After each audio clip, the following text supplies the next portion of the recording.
Lamar Jackson versus Josh Allen. Who is the better quarterback?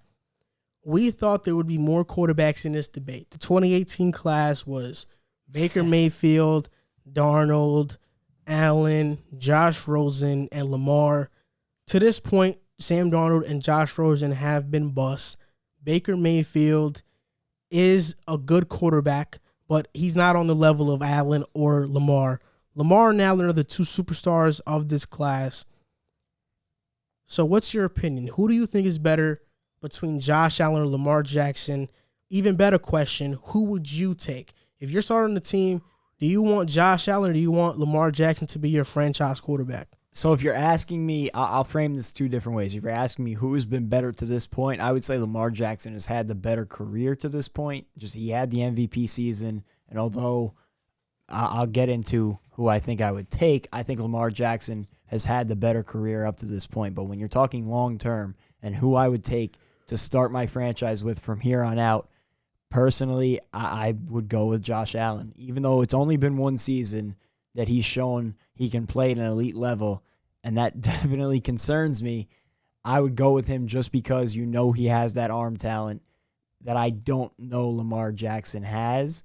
I think he can get there, and I've been one of the biggest defenders of Lamar Jackson all season long. I don't think it's this huge gap that people make it out to be. And another reason I would go with Josh Allen over Lamar Jackson is durability. It worries me how much Lamar Jackson is out of the pocket, putting himself in a position to be hit. Although he doesn't get hit as much just because he is so elusive, it definitely concerns me that he puts himself in such a position to be hit. Whereas, even though Josh Allen can be a little bit reckless sometimes, he's more of a pocket passer. I like the step that Josh Allen took this year. And for that reason and the arm strength, I would go with Josh Allen moving forward because I think he's more of a reliable option as you move forward. To this point in their career, it has not been close. Lamar Jackson has had the better career. Josh Allen has had 1 year where he put up a better season than Lamar, but for their careers, Lamar Jackson has passed for 7,000 yards, 68 touchdowns, 18 interceptions, has a 102 quarterback rating, 64 completion percentage, and over 2,000 yards rushing over 2 years. He's had 1,000 yards rushing in 2019 and 2020. And the knock on him is that he's 1-3 in the playoffs right now, but he has a 30-7 record in the regular season. Josh Allen has thrown for 9,700 yards, 67 touchdowns, 31 interceptions, 90 quarterback rating, 62% completion percentage, 28-15 in the regular season, and 2-2 in the playoffs. And you also have to take into account that Josh Allen started his old rookie year while Lamar Jackson did it. If we are saying barring injury, who am I going to take? I'm taking Lamar Jackson. And you saw the leap that Josh Allen made. Josh Allen, from his rookie year to his second year, he took a major leap because he got Cole Beasley and John Brown, and the offensive line got better with the big signing of Mitch Morse. In 2020, they give him a number one receiver, and he takes an even bigger leap because Stephon Diggs is there. But even with the leaps that he's taken, he's still very turnover prone. He had a lot of interceptions dropped this past season. I think Lamar Jackson takes care of the ball better. He's fixed his fumbling problem, and I cannot fairly judge Lamar Jackson to this point in his career because he's not had a number one wide receiver. He's had some great tight ends, Mark Andrews and Hayden Hurst, but who's your best wide receiver? Willie Snead? Willie Snead is not even Cole Beasley. He's not even as good as Cole Beasley. Willie Snead would go to the Bills and not even play. I mean, that's really how it is. John Brown, Cole Beasley, and I'd even say Gabriel Davis is better than Willie Snead. So that's the thing for me is that I can't fairly judge Lamar Jackson because I think if he were to have an option like Stephon Diggs, we'd see a big breakout year. But even without that option, I mean, he found ways to be productive in that Greg Roman offense by being the best rushing quarterback that we've seen in league history. The first quarterback in the NFL to pass for 3,000 yards and rush for 1,000. I mean, he did some remarkable things in his MVP season. And Lamar Jackson, Josh Allen this past season had an MVP-like season, But that that season was not even close to Lamar Jackson's MVP season.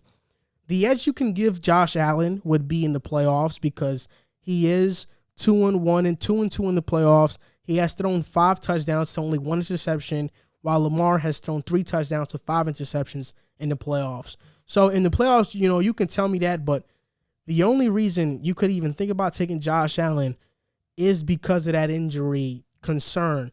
But even with that, Josh Allen does not slide. He does not run as much as Lamar Jackson, but when he runs, he does not slide. He does take hits.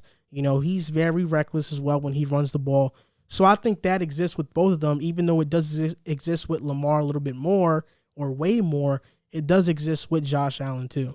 Yeah, no, there's no question about it. And I think that, if people were looking for like some volatile debate here, I think they came to the wrong place because I feel the same way that you do about Lamar. I think it's ridiculous how much people have underrated him after this season. I've compared him a couple times to Giannis in the sense that he got the MVP, didn't have the success in the playoffs, and now everybody's turning on him because they were expecting him to be, a one-man show that could lead his team to a championship. But the fact of the matter is, you can't put him out there with the weapons that they've had on offense. I mean, you could look at some of the game film. They don't even run routes on some plays. Like, they're not even trying to get open. And like you said, if you gave him a Stephon Diggs, I would be very interested to see what Lamar Jackson can do. I think that's a huge portion of the Ravens' offseason this year, seeing who they can bring in to be that number 1 wide receiver, especially in such a deep receiver class. And I hope they do bring in an Allen Robinson-type receiver to give Lamar Jackson that weapon, and hopefully he could prove all the doubters wrong. But like you said, if we're talking about them up to this point in their career, Lamar Jackson has far and away had the better career. Moving forward, the only reason it's questioned durability, and I would also say I think Josh Allen has shown better arm talent, which to me lends him to a longer career and more of a chance to be for lack of a better word, a long-term option at quarterback. I mean, for me, I think that's not to say I don't think Lamar Jackson can get there with the arm either. I think arm strength is a little bit overrated because, yes, if a player has a strong arm, then, you rank them a little bit higher. But for me, what's more important to me is accuracy, decision-making, and stuff like that. There have been a lot of players come out of the draft who have strong arms. I mean, Ryan Mallett had a really strong arm. Drew Lock had the strongest arm in that 2019 class out of Kyler, Dwayne, and Gardner Minshew, out of Daniel Jones as well. But Drew Lock is not going to be a good NFL quarterback because he's not good at everything else. Even though Josh Allen is good at those things, I think Lamar, when it comes to decision making, is better. When it comes to accuracy, he's better. So I think Lamar has the edge in those departments, and I want to see him get a number 1 wide receiver. The other thing you could say is that Josh Allen hasn't had the offensive line Lamar has had. I mean, Lamar, his MVP season, had a great offensive line. This past season, not so great because Marshall Yanda did retire and Ronnie Stanley got injured. But for the most part, there's not an elite offensive lineman on that Bills offensive line. Mitch Morse is really good. He's not elite. Deion Dawkins is good. He's not elite. There is not an elite offensive lineman on that Bills offensive line, which is why they struggle to run the ball as well. So that's another argument that can go Josh Allen's way. But to this point, I mean, Lamar can just do so many things. You can ask him to drop back and pass, and he'll win you games. You can ask him to run the ball, he'll win you games.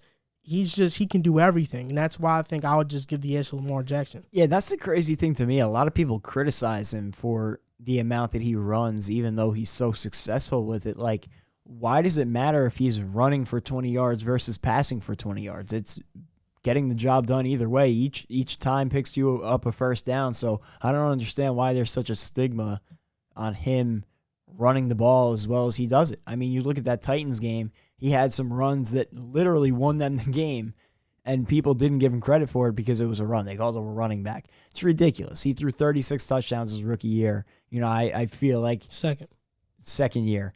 I feel like at this point that narrative should be out the window. But I guess people see how well he runs the ball, and they get stuck on that. But I think the narrative of him not being able to throw the ball is completely overblown.